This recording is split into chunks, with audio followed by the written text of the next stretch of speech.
Tanto en épocas de prosperidad, ocio y abundancia, como en épocas de guerra, la historia pictórica de la humanidad siempre ha dejado constancia de las hazañas de las sociedades asentadas. Hay muchos cuadros que reflejan la forma en que los aldeanos y los vecinos de una ciudad daban rienda suelta a su regocijo, o la forma en que peleaban. Existen abundantes ilustraciones en las que se ven los enormes castillos que construían y ampliaban, o las innumerables batallas en las que luchaban y morían.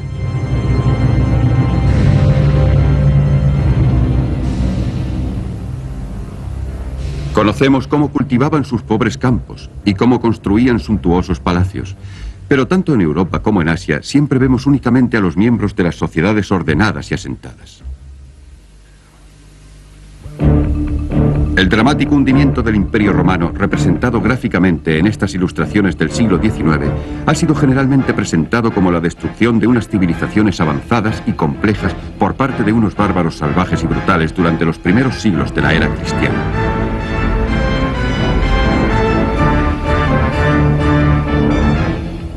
Sin embargo, los invasores no se limitaban a destruir. Tras la caída de Roma, los bárbaros emprendieron la tarea de construir nuevas sociedades sobre las ruinas del pasado. Algunos elementos de estas sociedades, como la Iglesia de Roma, eran tradicionales, pero otros eran nuevos, como el sistema social, más tarde conocido como feudalismo, que exaltaba a la clase guerrera por encima de las demás. Lamentablemente, ha sobrevivido tan poco de este periodo que reconstruir la historia del fin del mundo antiguo con detalle resulta extremadamente difícil. Por eso algunos historiadores han llamado los años oscuros a la Edad Media.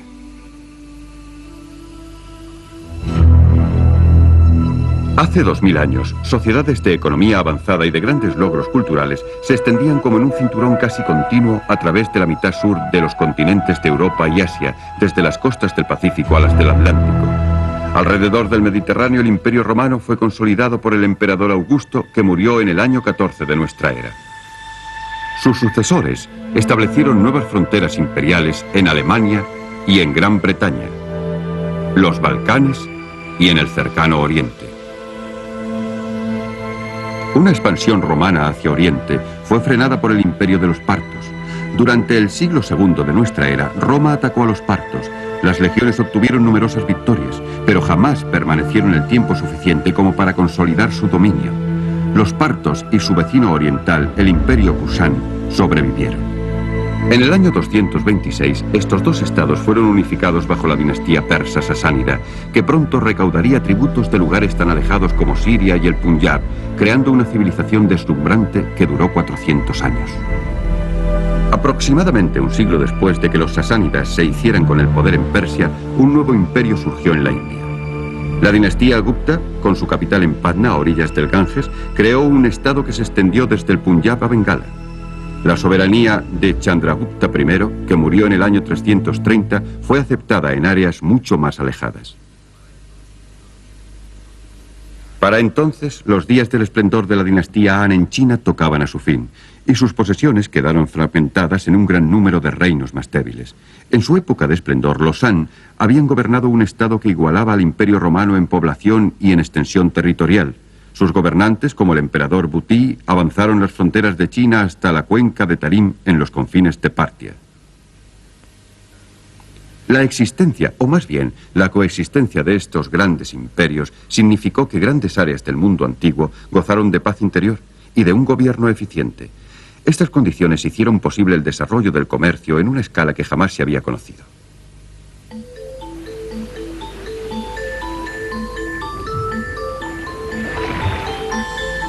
En su mayor parte se trataba de comercio interior entre una y otra provincia, pero hubo también un comercio exterior por mar y por tierra.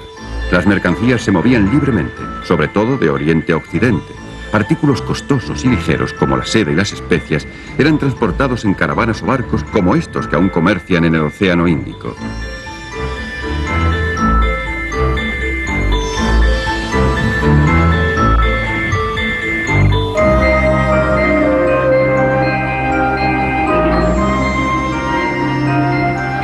A su vez, el oro y la plata en monedas se desplazaban hacia Oriente en grandes cantidades. Entre las fronteras de Roma y de China, el Imperio Parto y el Kusán favorecieron con gusto este comercio, cuidando de las carreteras y guarneciéndolas, protegiendo a las caravanas y prosperando con los peajes. Los efectos de estos intensos intercambios no fueron meramente comerciales, también entraron en contacto las diferentes culturas. Miles de personas, marinos, mercaderes y porteadores, viajaron por todos los mercados de Asia, desde China hasta el Mar Caspio y desde el sur de la India hasta Siria.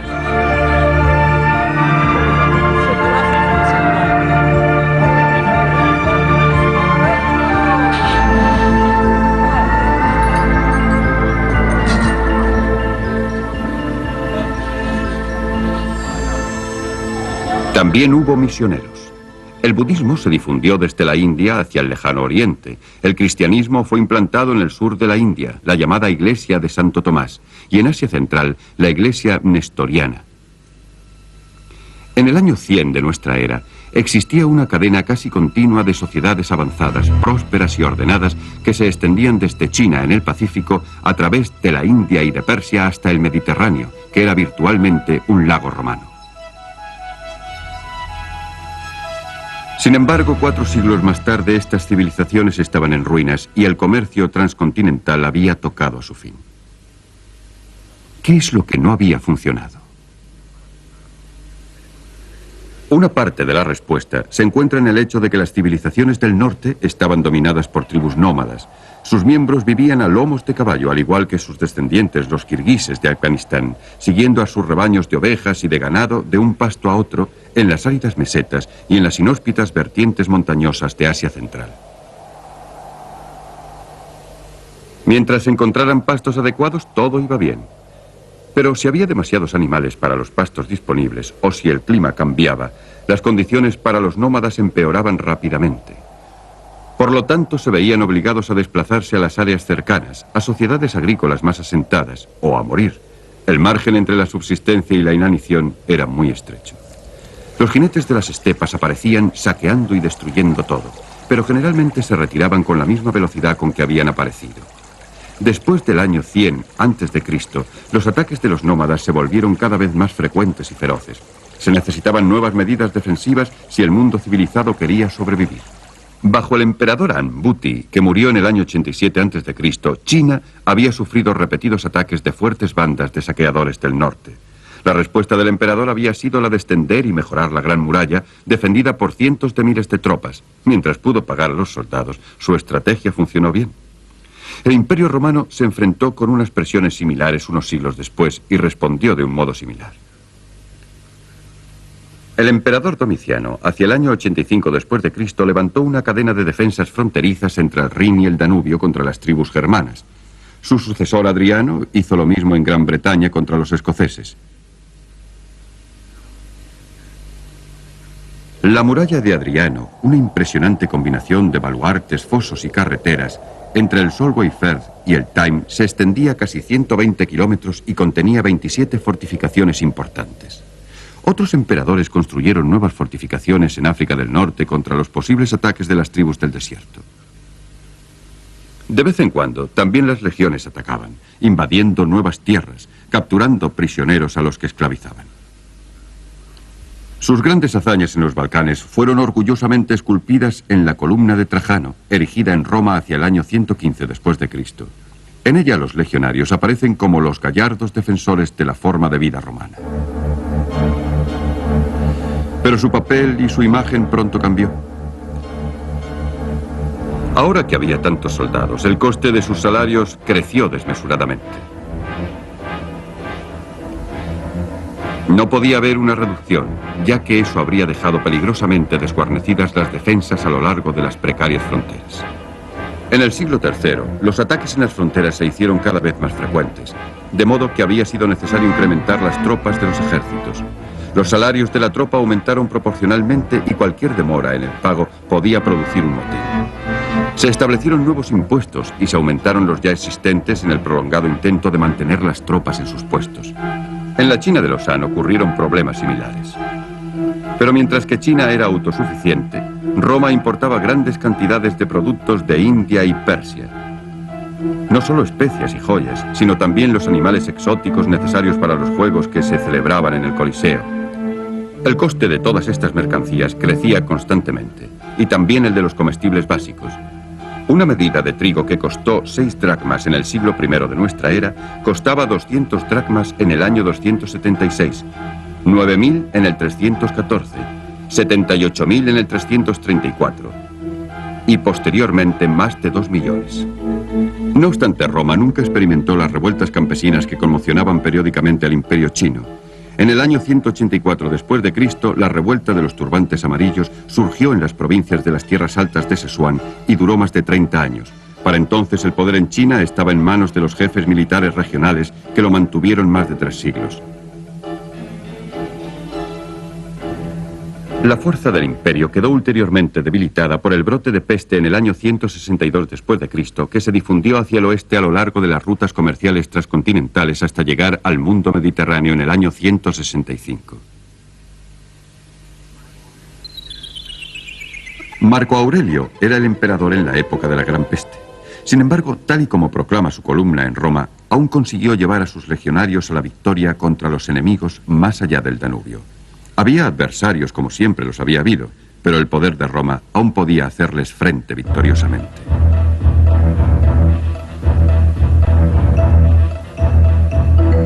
A pesar de todo, a medida que transcurría el tiempo, aumentaron las presiones que impulsaron al emperador Diocleciano, a fines del siglo III, a reorganizar el gobierno imperial bajo unas directrices más autoritarias que llevaron a su sucesor, Constantino, en el año 330, a fundar una nueva gran ciudad en el Bósforo, Bizancio, posteriormente rebautizada como Constantinopla. Pronto se convirtió en la capital oriental del imperio, una nueva Roma llena de espaciosas plazas y arquitectura monumental. La división del imperio en 2 mitades, Roma en Occidente y Bizancio en Oriente, ya había tenido lugar en la época en que los bárbaros volvieron a atacar, pero solo una de las 2 capitales sobreviviría.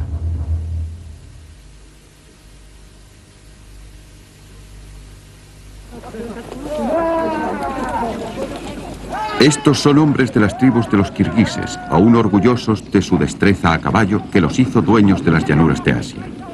Fueron sus lejanos antepasados los que en el siglo IV de la era cristiana aterrorizaron y destruyeron a sociedades e imperios del mundo antiguo. A primera vista su poder de destrucción parece sorprendente, ya que eran fundamentalmente pastores.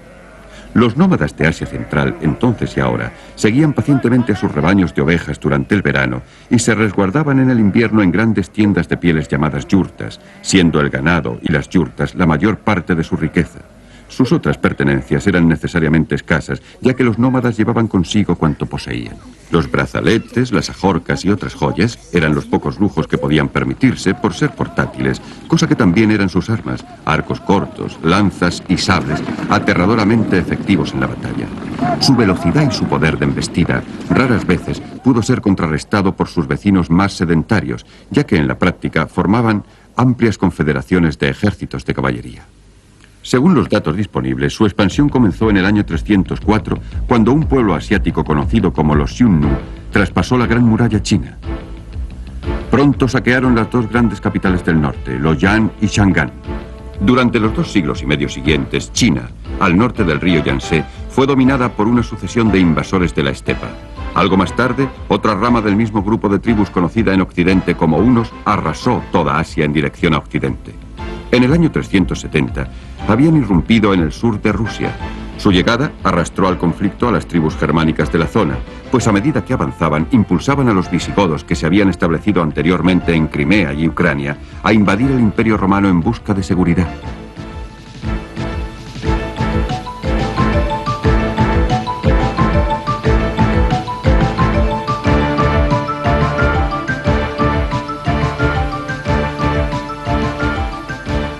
En el año 376, los visigodos ocuparon Bulgaria. 2 años después, en una batalla campal en Adrianópolis, derrotaron y mataron varias legiones romanas. Los invasores victoriosos se desplazaron hacia Italia. Durante un tiempo, las legiones lograron detenerlos, pero finalmente los visigodos lograron pasar, y en el año 410 asombraron al mundo apoderándose de la misma Roma y saqueándola. Desplazándose nuevamente, establecieron el reino de Toulouse, que abarcaba el sur de Francia y la mayor parte de España. Mientras las tropas romanas se retiraban para defender Italia, otras tribus germánicas vieron la oportunidad de cruzar el Rin. Los vándalos, los alanos y los suevos invadieron Galia en el año 406 y la saquearon durante 3 años antes de dirigirse a hacer lo propio en España. En el año 429 los vándalos invadieron el norte romano de África. Cartago cayó en el año 439 y en el año 455 los vándalos zarparon hacia Roma y, al igual que habían hecho los visigodos antes, se apoderaron de ella y la saquearon. Una vez más las fronteras del norte del imperio quedaron desguarnecidas. Otra vez la Galia fue invadida. Los borgoñones y los alemanes se establecieron en el suroeste y los francos ocuparon gran parte del norte. Gran Bretaña fue atacada por oleadas de jutlanos, anglos y sajones procedentes de las tierras del Báltico. Hacia el año 440, al parecer, se habían instalado permanentemente en el sureste de Inglaterra. Londres dejó de ser una ciudad romana. Los romanos fueron obligados a hacer concesiones e incluso a sobornar a los invasores a fin de comprar una paz temporal. Una política más resuelta habría podido conservar el imperio, como quedó demostrado por la derrota de los últimos grandes invasores encabezados por Atila. En el año 451, los hunos cruzaron hasta el norte de Galia, pero las fuerzas romanas se aseguraron el apoyo tanto de los francos como de los visigodos, venciendo en Chalón a los hunos. En el año 451 irrumpieron en Italia, deteniéndose lejos de Roma. En lugar de avanzar, se retiraron a los Balcanes, y en el año 453 Atila murió. Reinó el caos hasta que los ostrogodos, otra tribu germánica al mando de Teodorico el Grande, invadió Italia en el año 488, donde crearon un reino estable que duraría medio siglo.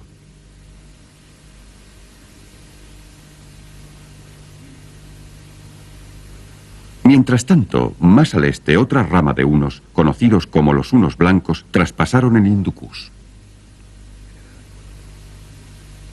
En el año 480 destruyeron el imperio Gupta en el norte de la India.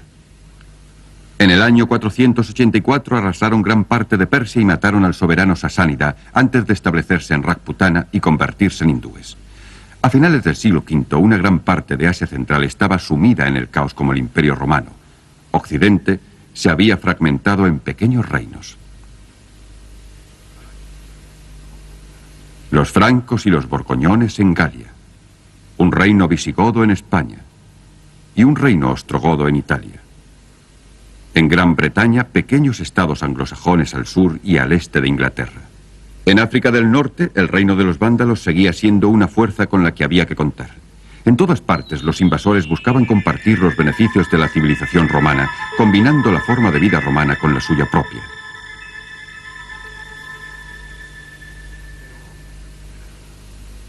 Pero aún había emperadores romanos. Ahora, no obstante, no gobernaban desde Roma en Occidente, sino desde Constantinopla o Bizancio, la capital de Oriente. Y bajo el más grande de los emperadores bizantinos, Justiniano, la herencia imperial fue conservada e incluso ampliada. En la época de la subida al trono de Justiniano, en el año 527 después de Cristo, los dominios de Bizancio se limitaban al Mediterráneo oriental.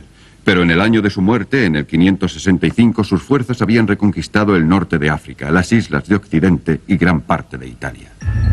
Los ávaros entraron en Europa después del año 550 y sembraron de nuevo la desolación al atravesar Galia, Italia y los Balcanes. Inmediatamente después, aparecieron otras tribus guerreras, los eslavos en los Balcanes y en Europa oriental. Los longobardos en el norte de Italia y los búlgaros que colonizaron a la que aún hoy se llama Bulgaria. En Asia, los efectos de las invasiones de los bárbaros no fueron tan duraderos como en Europa. A pesar de la devastación de China, es sorprendente cómo sobrevivió gran parte de la civilización clásica hasta la época en que el imperio fue finalmente restaurado después del año 581 por las dinastías Sui y Tang. Aunque el norte de China sufrió terriblemente, incluso había desaparecido el uso del dinero y hubo una regresión a la primitiva economía de trueque, el sur de China se liberó. Y de hecho un enorme número de chinos huyó desde el norte al sur. Además, los invasores del norte utilizaron métodos chinos de gobierno y cooperaron con la clase acomodada y con los administradores locales. Poco después fueron absorbidos por el sistema chino, adoptando sus costumbres y cultura.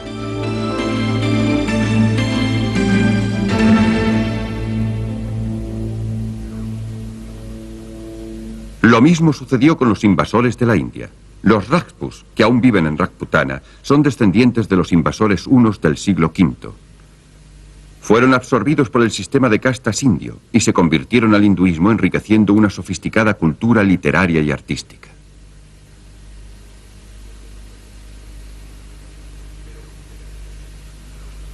Pero un velo de misterio cubre la mayor parte de la historia india entre la invasión de los hunos y la fundación del sultanato de Delhi en el siglo XII.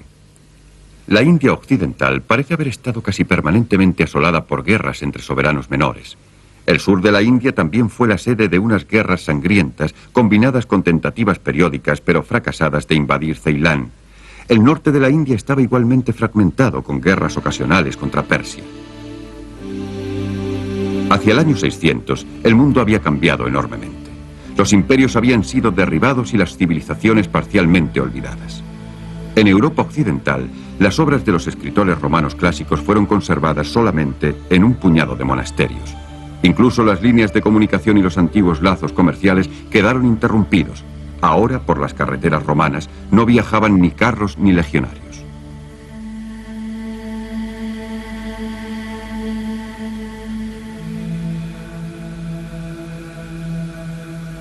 Las grandes ciudades, los símbolos supremos de la civilización clásica, estaban postrados. Roma era ahora un lugar desolado, sembrado de enormes ruinas, con un gran foro silencioso y los acueductos cortados. La hierba crecía por todas partes. Naturalmente, la vida seguía, y la agricultura continuó siendo la base tanto de los estados como de las sociedades. En Occidente, la gente abandonó las ciudades para instalarse en el campo. Estas sociedades eran reducidas, aisladas y vulnerables, y nuestros conocimientos sobre ellas son muy limitados. No conocemos, por ejemplo, la fecha exacta en que los visigodos saquearon Roma en el año 410. ¿Fue el 14 de agosto o el 24? Los documentos son ambiguos. ¿Y por qué Atila no saqueó Roma en el año 451? ¿Fue realmente la intervención del Papa León I quien, según la leyenda, amenazó al caudillo de los hunos con la venganza divina si seguía avanzando? A medida que Europa se recuperaba y forjaba nuevos sistemas políticos y sociales, el resto del mundo antiguo era sacudido por el nacimiento de una nueva religión mundial, el Islam. Al destruir el imperio sasánida de Persia y absorber su riqueza, al despojar al imperio bizantino de sus provincias más ricas y al avanzar hasta las fronteras de China en Asia Central, el Islam cambió completamente el equilibrio de las potencias mundiales, convirtiéndose incuestionablemente en la civilización más dinámica de su tiempo. Fue un hito en la historia del mundo. Aunque los beneficios del periodo clásico nunca se perdieron totalmente, hubo una marcada reducción de los contactos entre Oriente y Occidente. Los discípulos del profeta Mahoma hicieron retroceder a los nómadas, pero los diferentes estados musulmanes creados por ellos constituyeron una barrera para el intercambio cultural que no fue menos infranqueable. Europa tuvo que depender de sus propios recursos y valerse por sí misma. Por el momento y durante mucho tiempo después, el foco de la historia del mundo estará situado en otra parte.